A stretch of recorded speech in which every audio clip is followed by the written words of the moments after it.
I'm thrilled to be doing this panel because it's one of my passions. I've been, as you know, involved in the industry most of my life, and what we call integrative medicine today has been part of my life for most of that time. I'm also thrilled to have such an eminent panel. For many years, I've believed that the German and Austrian doctors are more knowledgeable about integrative medicine than in the States, and certainly in the UK and other parts of the world. So we have 4 leaders in their field, and I'm thrilled to have them. We have Dr. Christine Stossier, who's the Assistant Medical Director of VIVAMAYR. You've already heard from her husband. I admire her hugely for her work with women in particular, but also for working with her husband. Well done, her. And not that he's not great, I don't mean it in that way, but you know, working so closely is amazing. And then we have Dr. Harry König, who's head of medical care at Brenners Park and Spa, and we've already obviously seen Richard Smits, who's an amazing icon, and I understand Harry is too, so we look forward to hearing from him. And then I have Dr. Imke König, who is the spa director at Schloss, Elmau, which is a slightly different concept from the Lanserhof and the VIVAMAYR. So I think we've got an interesting mix. And then last but not least, we have Dr. Elke Benedetto-Reisch, who's the medical director of the Lanserhof group here in Austria. And they all have an amazing variety of qualifications. So I'm going to kick off by asking them to define integrative medicine and how they see the next 10 years and the main lifestyle issues that they think will be addressing society. And I'm going to start with Christine, and I'm going to ask each of them this particular question because I think it's really important. Thanks for invitation, and I'm pleased to be here. Well, to say it very shortly, integrative medicine is for me the implantation of so-called complementary methods, which are usually or naturopathic methods, which have a long history. In Europe, in Europe, a long tradition does have homeopathy, but meanwhile also other cultures are very well known: Ayurvedic medicine, Chinese medicine. The benefit of this one is they understood probably much better the dynamics between health and disease. And as we have no single disease, we have, I don't know how many thousand different diagnoses of a system which is not, let's say, functioning very well. But interestingly, we have just one word for health. And in my understanding, health is, there is no one health, there is a puzzle of health. And I would like to say, someone who had, let's say, a surgery, is missing an organ or whatever, although other parts in his body are healthy. And these dynamics are of interest, and we have to integrate, or I see the future that we have the possibility to integrate the better understanding of a dynamics moving between health and disease for the future. And I think this is very important also for preventive medicine. And Christine, what are you seeing as the most common thing manifesting itself in the clinic at the moment? I'm sure there's several, but is there one in particular that's more recent and more common? I guess people suffer more and more the lifestyle we created, and therefore I felt really passionate about the theme Back to the Roots. Back to the Roots means closer to nature, and we have to observe nature, and we have to protect nature. We should develop more of this, let's say, egoistic being healthy. There is not the point that we want to be healthy and we do not care about the environment. And when it was one idea I had already yesterday, listening to all that inputs in the discussion, how growing these industries, I asked myself, and what is the price for it? We have to be careful because nature is also our let's say, a tool of wisdom, and a lot of technical solutions got created because we copy nature. That means the wisdom is here, and we should take care about it before we destroy our future, because we destroy the wisdom which is given. And Harry, you obviously have I mean, Brenners to me is an icon in its time. I remember it from the beginning. But it's what a lot of people have tried to achieve internationally, is a luxury hotel resort and spa, and then incorporating the medical. And you're one of the very, very few I know who've done that successfully. So can you answer the same question? How do you see integrative medicine, and what are you seeing most, and how do you see the future? Well, thank you also for the invitation, and good afternoon to everybody. I think we have the same perspective of integrative medicine. I want to give you my personal one.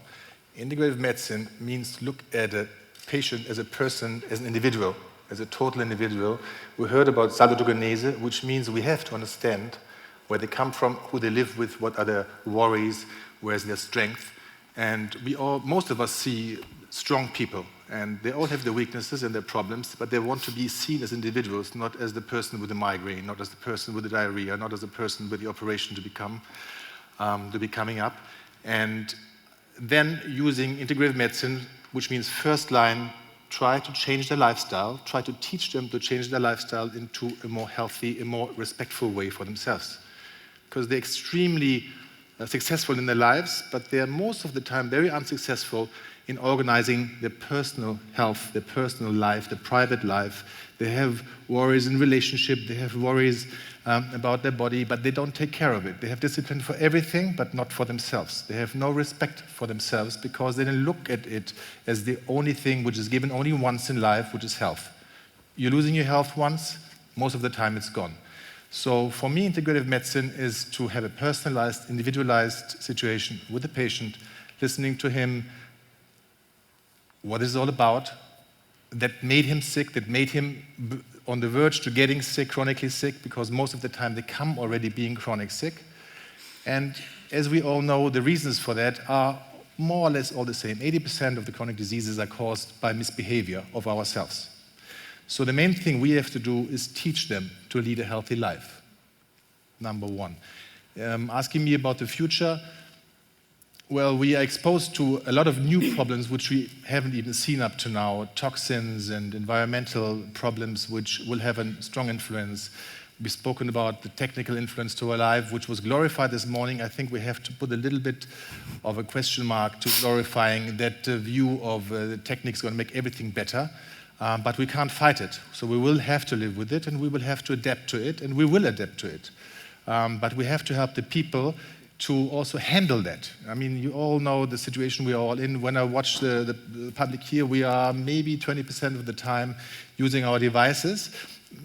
It will be better to listen, but I myself catch myself doing it. I see my kids doing it. So we have to learn in the process to integrate that part of society, that part of the problems coming up into the health system, and to teach our patients. And we did one big, very strong move at Brenners. The new rooms we designed at Villa Stephanie are digital detox rooms, which means they allow you to switch off wireless and switch off all phones and switch off all electric devices.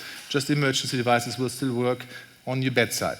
And we created a Faraday cage, which means that we put copper around the rooms, so you're isolated from the digital world when you want to. It's your choice to put it on and off. And I think this is one of the first steps for future, that we have the choice to use it, but we also have the choice not to use it. Thank you. And Elke, you obviously also are involved in a luxury wellness resort as opposed to a clinic. So how do you define it? It's because you have a different type of clientele. You have all types. I'm really interested to hear Harry say that 80% of his patients, clients, have chronic disease, and I might get him to define that in a minute. But how do you see it, and what do you see the issues that have come up most recently? Okay, I come from a traditional Chinese medicine background. I've started that when I was 17, so over 30 years ago.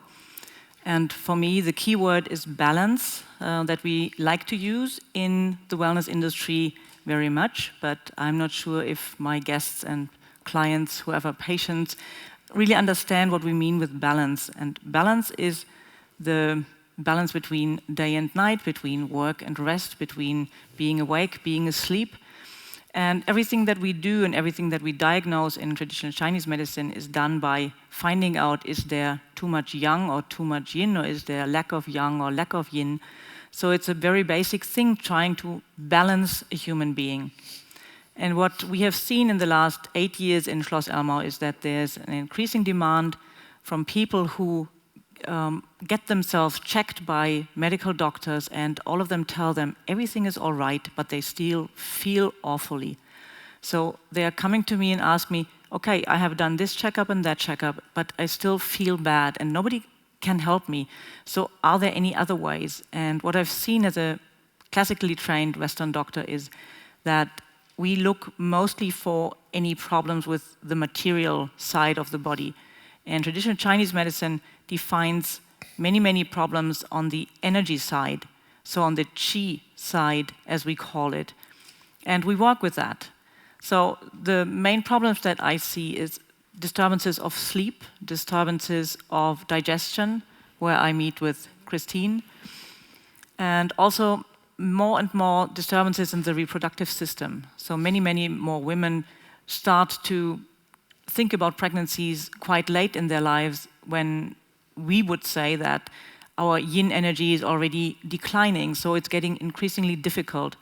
And all of these are things that add to a healthy life, and we have to address it. Thank you. And Elke, you're medical director of multiple sites, and Lanserhof is obviously very famous for its medical side, but I know that you're very interested in complementary medicine as well. So how do you define it in today's world, and what do you see as the most common problems manifesting with your patients?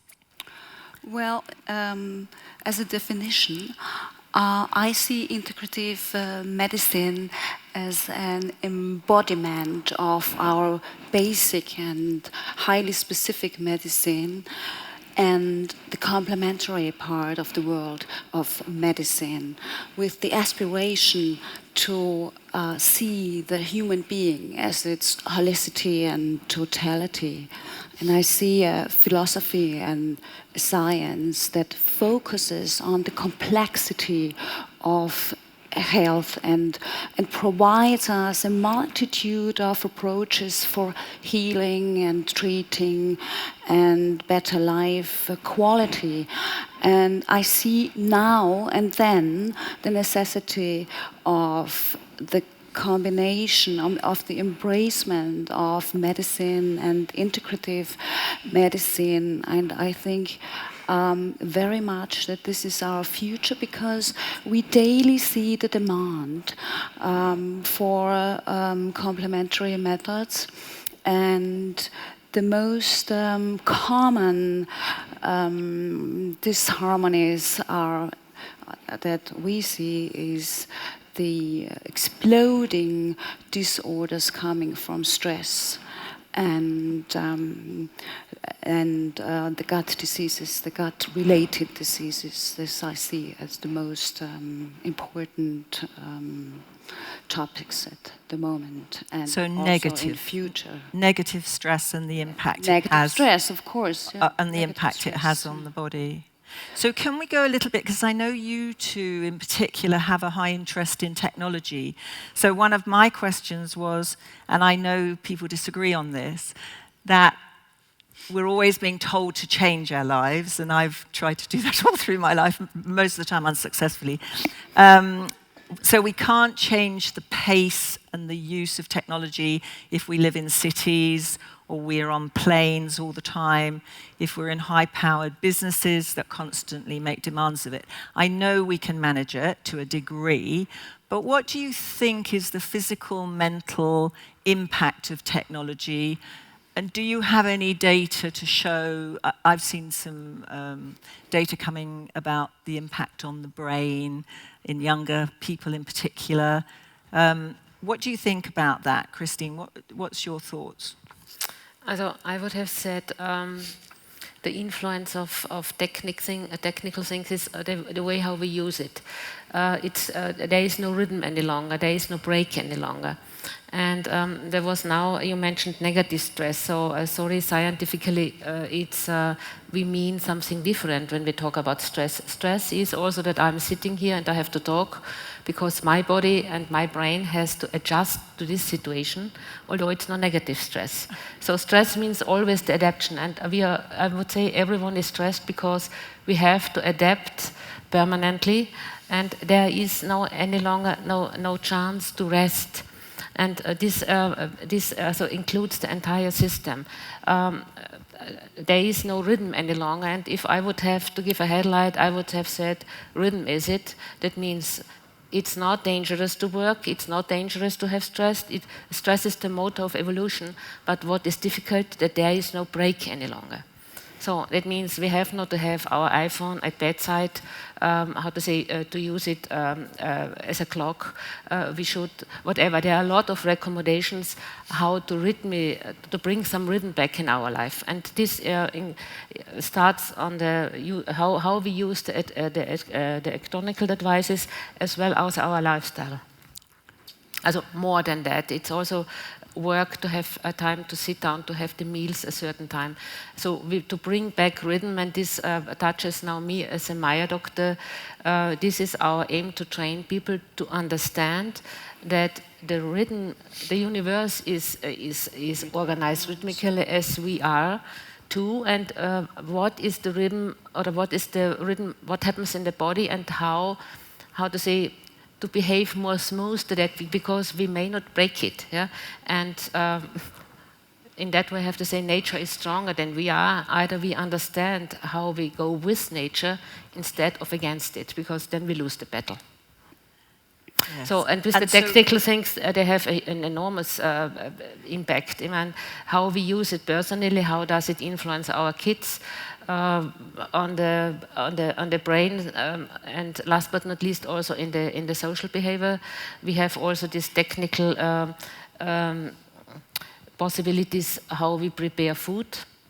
Also here to go back to, let's say, simple things. Yeah. And it's not really yet probably scientifically sorted out or evaluated, but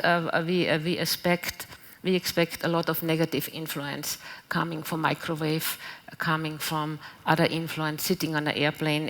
It's not a chef there who heats up your meal, it's a technical, and we have to look. This is also an impact I have to face very often. When we talk about nutrition in that field, we just talk about food and the ingredients, but we do not talk about the energetical impact.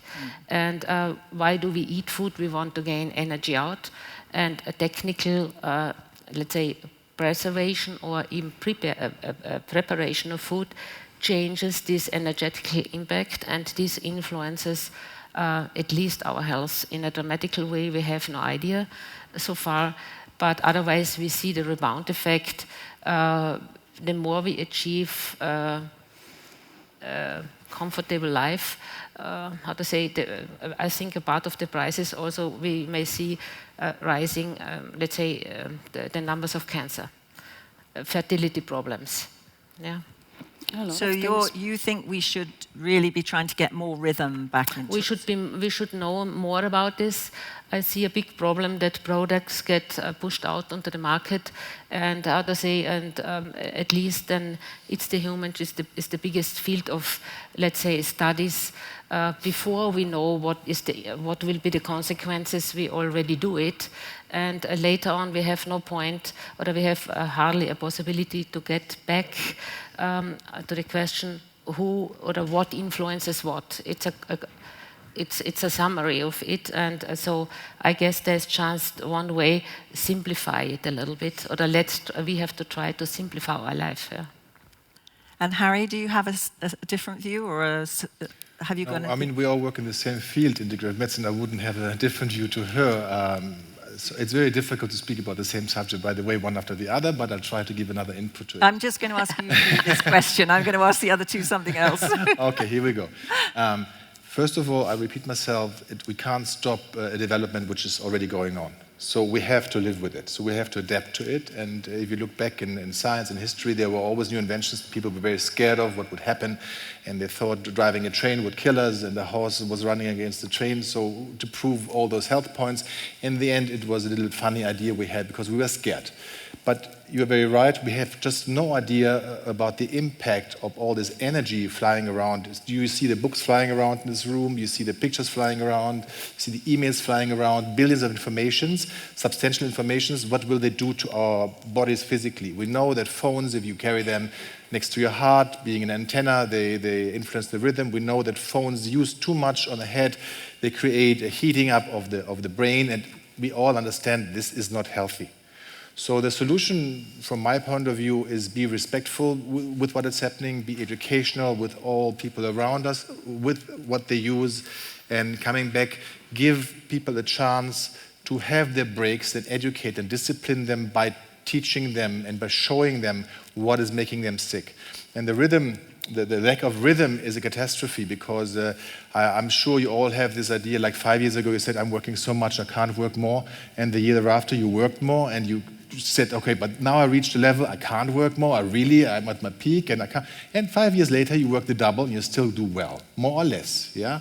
It is the question, one big word is all above, we have to teach the discipline of living again, which means to eat at the right time, the right rhythm, to have enough sleep. If we ask our patients, how many hours do you sleep? How many hours do you sleep in average? What would you say? Give me an answer. 7 hours, 5 hours, 4 hours? 6. So what's the best time for you to sleep? Is it 6 hours? 7. So you always undersleep, even knowing that you need the 7 or 8 hours. So why do you do that? So I sleep by the watch. I go to bed so I have my time to sleep when I'm working at least. Because it's stressing me out if I have to go to work when I'm tired. And I see my colleagues and they sit in meetings, they go like this all the time because they eat wrong, the wrong time. It's all about self-disciplining yourself. And this is what we, as integrative doctors, have to teach our patients. We have to listen to what they do, how they do, and tell them how to do it better. And that's our daily work, what we do. Giving the rhythm back to them, giving the idea, focus on the problem they have, focus on the deficiencies they have in terms of the life organizing discipline. Discipline is a negative word nowadays, but I like it a lot because you're very disciplined in your profession, but you're undisciplined when it comes to your health. This is not right. It doesn't go together. You are all intelligent people, so look at the problems you have, and 8 or 9 out of 10 problems and health issues you have, you solve yourself by getting a little bit more discipline into your life, by knowing what is disturbing. And that's our job, what we do. So we know everything, we just have to translate it into your life, and then you're going to be much healthier than you already are. Thank you.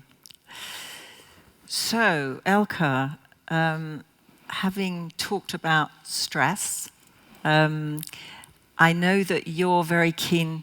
Sorry, Imke and Elke. You know, I knew I was going to do that. You or me? I think me. Yes, sorry. Imke, I should say. That's easier.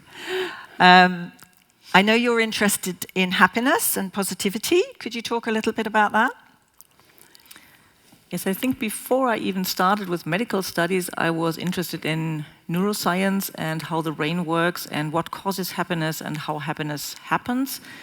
And I've since then probably read hundreds of books about that, and I've followed the latest research.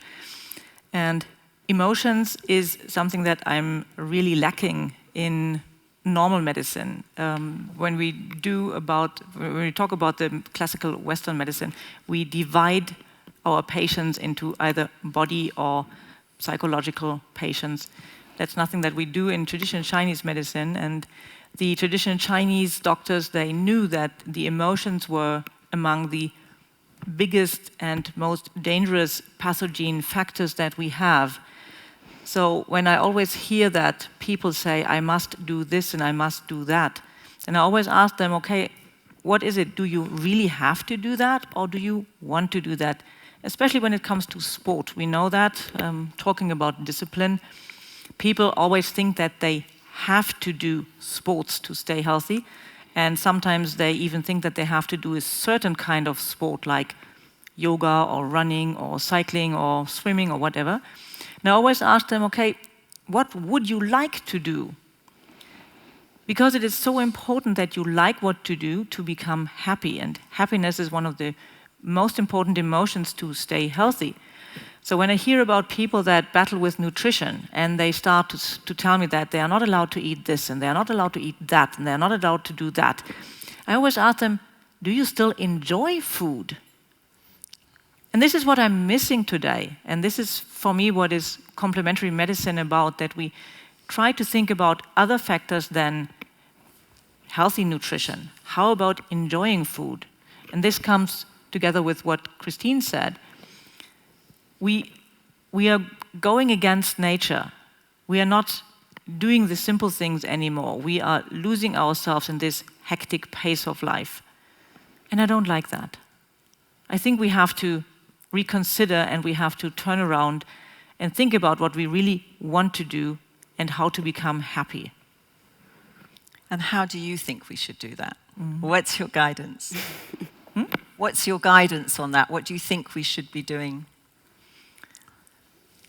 Definitely think about what you like to do and try to think about what you think you have to do because what other people think. So we do so many things because we are expected to do them, and especially women who are working, who have children, who have a husband, who have a family, a household. They're constantly doing things and they're trying to be perfect. They are trying to multitask, which is something that is extremely bad for our health. And everybody who is working in that field knows that what we call meditation or flow is something that we reach when we concentrate on one thing and not when we concentrate on three things, which essentially is not possible. So try to imagine what you would do if there are no expectations from the outside. Maybe you don't have to put on makeup when you go to shop for groceries. Maybe you don't have to leave your joggers in the cupboard when you just go outside with the dog. Just think about it. Life would be so much easier. Don't always follow the expectations of others. Thank you. And Elke,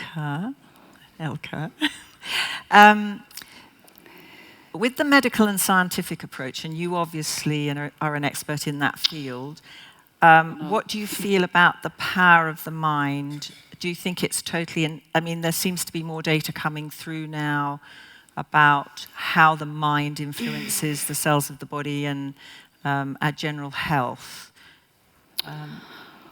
Well, I'm deeply convinced that the medical and science approach of health and well-being merge with mindfulness, and I also think, and I think we all know actually by now, that body and mind and psyche are connected, are deeply connected, and also, for example, to immune system, there's a rather new scientific discipline called PNI. It's a very difficult word. It's psychoneurology, immunology. Well done. Psychoneurologic immunology. It's very difficult for me in English, I'm sorry. Anyway, let's say PNI, and PNI bridges psychological aspects of life and endocrinological and immunological data, and provides evidence for deep impact of mindfulness on our health, on our immune system, and it also shows that on mindfulness-focused therapies that they do minor stress, that they do provide better health, that they do minor inflammation, for example. And for me, this has a clear positive role in the treatment of medical disease. And do you see inflammation as something that we should, I mean, I believe inflammation is something that we should be taking personal control of as much as we possibly can. Do you see that with all the disease, increase in From the influence of inflammation, yes. well, also that is very much a scientific proof that inflammation is responsible for many diseases, and this is what the treatment of inflammation is actually what we all do in our concepts, and it needs a lot of information for people. They don't know so much of inflammation, and it is really kind of difficult to transport. But there's a lot of the gut illness. This is a real big topic and its consequences, and also this is what we do and treat inflammation in that way. Harry, I believe, and I may be incorrect here, that you see people often for shorter periods of time.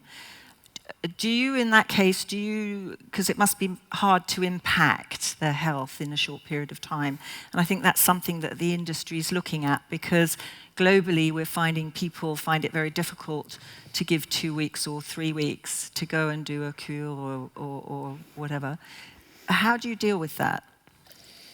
Well, as you mentioned, it's not easy because you have a very short period of time to put impact on the people, to give them an idea about how and what they should change.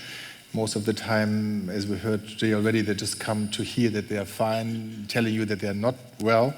And that's where we actually start. We're trying to give them a program to take home, which is very strong, obviously, on the nutrition, on the rhythm, and all that. We give them talks about how to eat and how to prepare, about the dieting.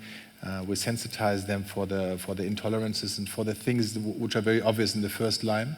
Mm-hmm. Then we follow up if they allow us to follow up. We write to them 3 months later how they have been doing with what we told them.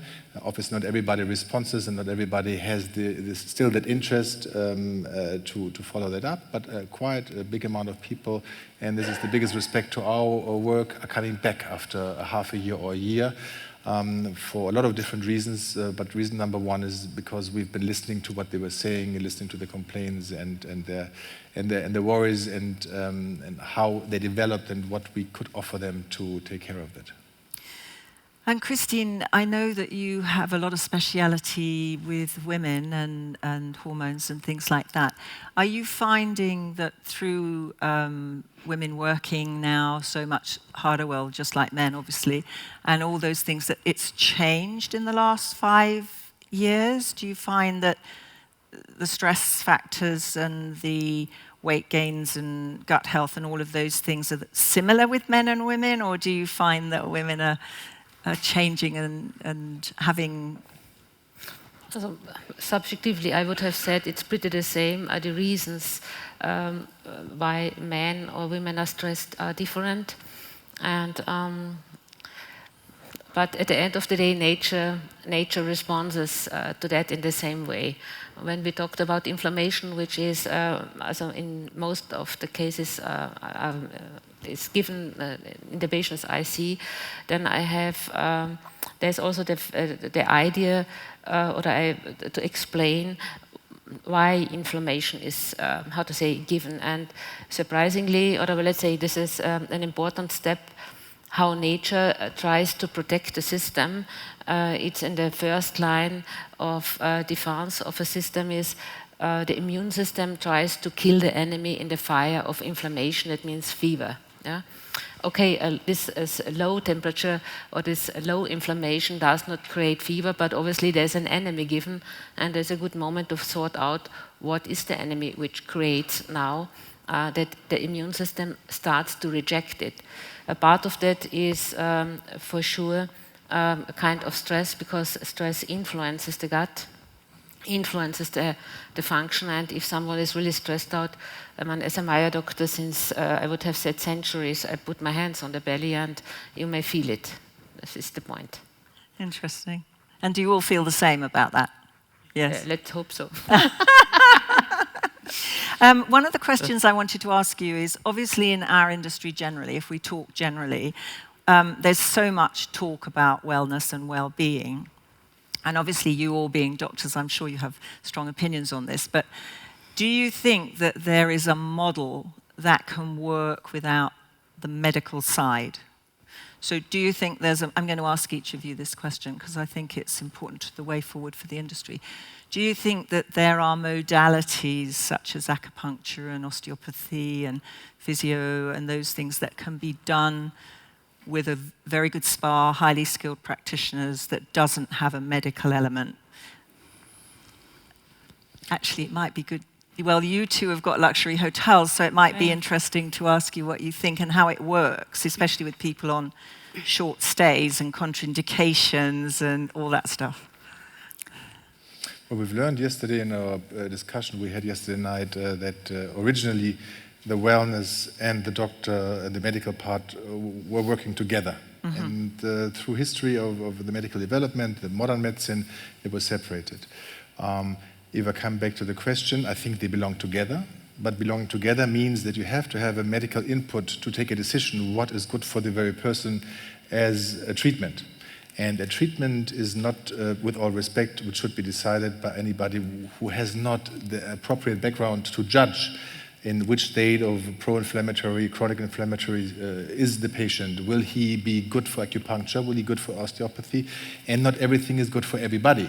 And if a person comes to a spa, to a wellness, a medical spa, however you want to name it, and there is no appropriate background to decide which treatment is the right one, you might be overdoing it or underdoing it. You might be misjudging because you're putting the decision in hands of people who know their field in an absolute superb way, but don't have the broad look at the problem of the very person, which is in the end a very individual decision. Is he able to take treatment in the first place, or will it be too much for him? Will it be dangerous for him? So can I ask you a question? Of the guests at Brenners, what percentage do you see personally, or does a doctor see? Well, first of all, we have a different group of people coming. Some come just for medical treatment and stay in a luxury hotel. Some come to a luxury hotel and decide, okay, let's take a chance and have a medical assessment or treatment. And others don't see us, don't know about us, and we're obviously working on that part, not knowing about us. So they come from all different sources to see us. And in percentage, we are not even at a 10-15% rate of the guests of the hotel coming to see us, but that would be actually too much for us to deal with, because we are not 100 doctors. We are a group of 12 doctors in different fields working together, so we have to organize it because we want to have the time for the people. So we are very content with the numbers of people we see. But the Brenners is not a hospital. The Brenners is not a clinic. The Brenners is a luxury 5-star hotel where you can take a decision that you want to use your time when you're traveling, when you're on holiday, to have that extra service in the way you want it. So I hear you, I totally hear you, and I know there's a lot of people that agree with that. I'm trying to find a way through. There's a huge number of owners here who've got luxury hotels with beautiful spas, with very good practitioners, but the medical side is problematic for them, mostly because of sourcing doctors who want to work in spas and who've got that integrative approach. And one of the things that I'm interested in with Germany and Austria, as I said right at the beginning, is there seems to be more of that integrative approach here than anywhere else in the world, which I find interesting. So you don't think if somebody's coming on to 2 or 3 day break and they're almost coming to relax and on a vacation type holiday, that they could come as they would to a normal spa and maybe have some acupuncture and maybe do some mindfulness? Do you think there's modalities that could, I'll ask you both the same question, do you think there are modalities that would fit in that model to grow the industry, or, sorry? Well, I actually think that many of the things that we are offering the guests could be done from other practitioners as well. In TCM, we think that about 50% of the changes that we have to do is lifestyle, and we don't need a doctor to change lifestyle. And maybe, for instance, acupuncture is maybe 10% of a healing process that we would involve.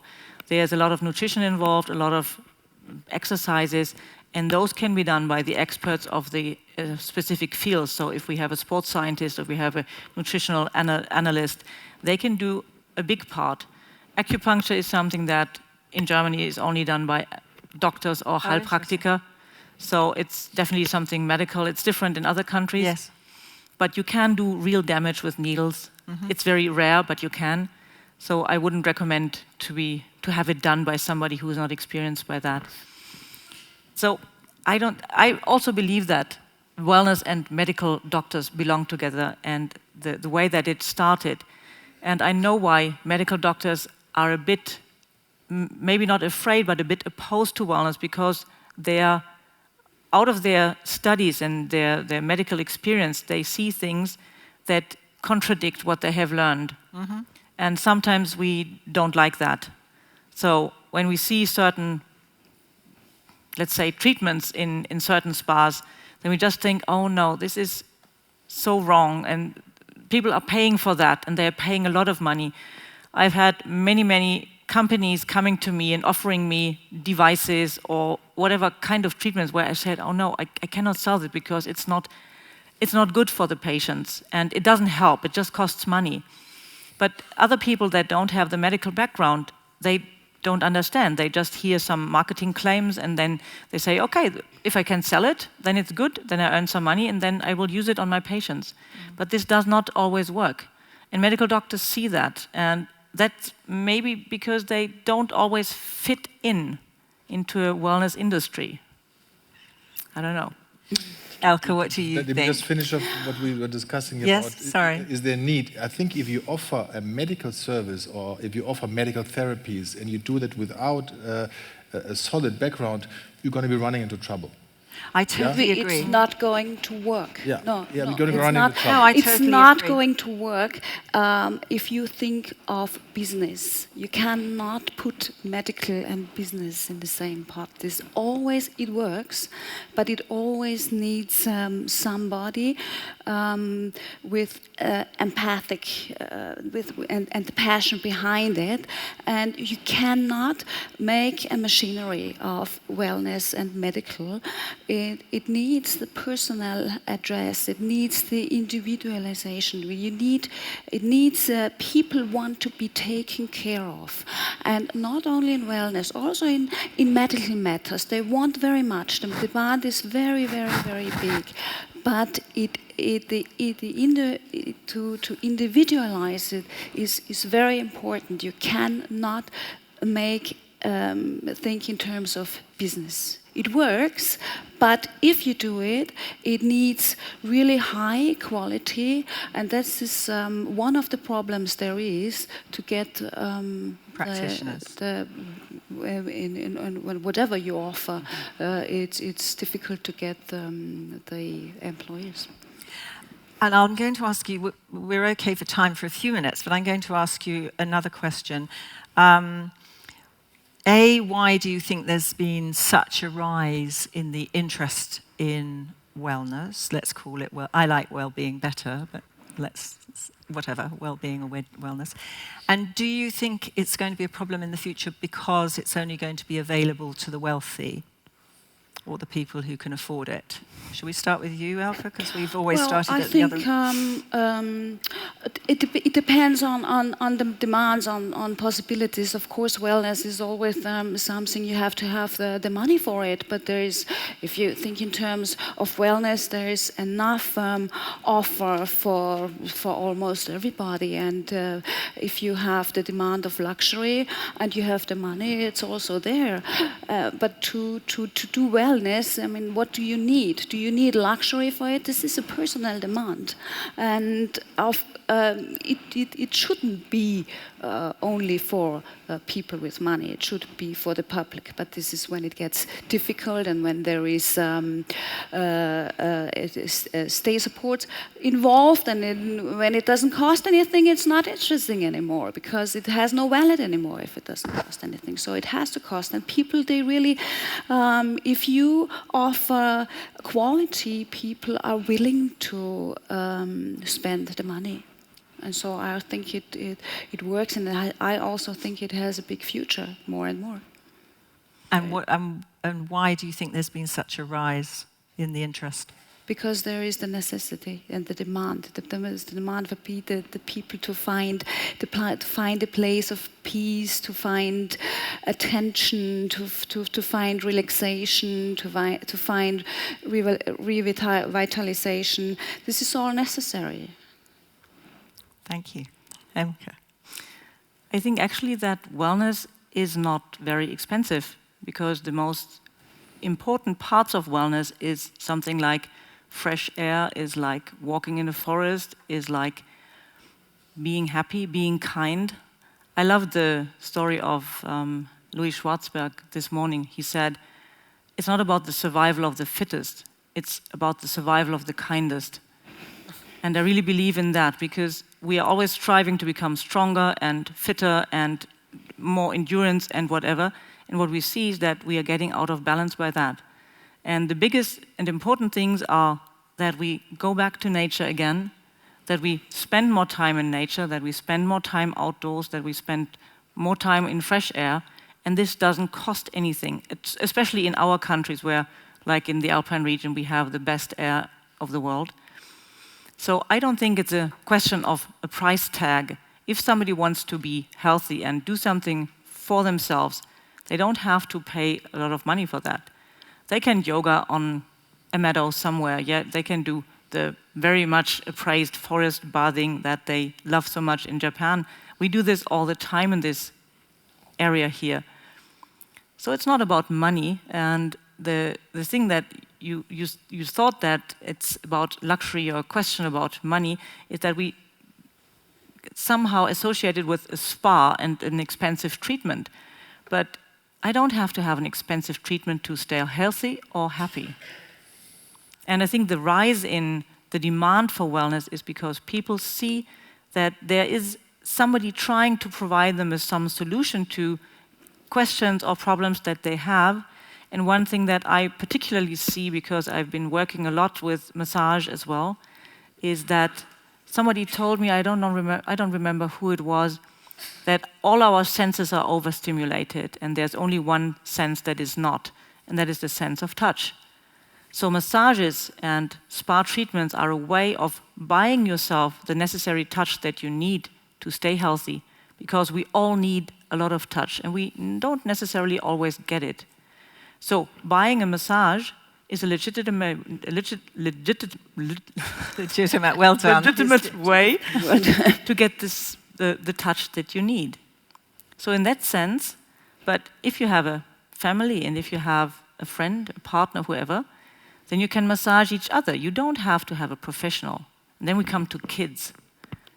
There are many, especially American spas, who are offering wellness and spa treatment for kids.